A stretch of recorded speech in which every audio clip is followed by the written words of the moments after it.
رسول اللہ صلی اللہ علیہ وسلم کے اس ارشاد کی تفصیل کہ میں تم سب سے زیادہ اللہ تعالیٰ کو جانتا ہوں، اور اس بات کا ثبوت کہ معرفت دل کا فعل ہے، اس لیے کہ اللہ تعالیٰ نے فرمایا ہے لیکن اللہ گرفت کرے گا اس پر جو تمہارے دلوں نے کیا ہوگا۔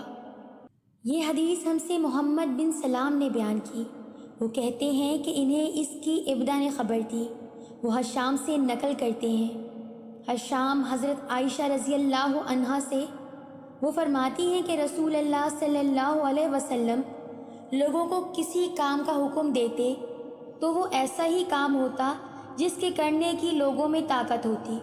اس پر صحابہ رضی اللہ عنہم نے عرض کیا کہ یا رسول اللہ، ہم لوگ تو آپ جیسی نہیں ہیں، آپ تو معصوم ہیں اور آپ کے اللہ پاک نے اگلی پچھلی سب لغزشیں معاف فرما دی ہیں، اس لیے ہمیں اپنے سے کچھ زیادہ عبادت کرنے کا حکم فرمائیے۔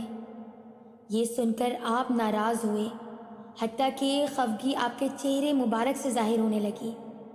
پھر فرمایا کہ بے شک میں تم سب سے زیادہ اللہ سے ڈرتا ہوں اور تم سب سے زیادہ اسے جانتا ہوں، بس تم مجھ سے بڑھ کر عبادت نہیں کر سکتے۔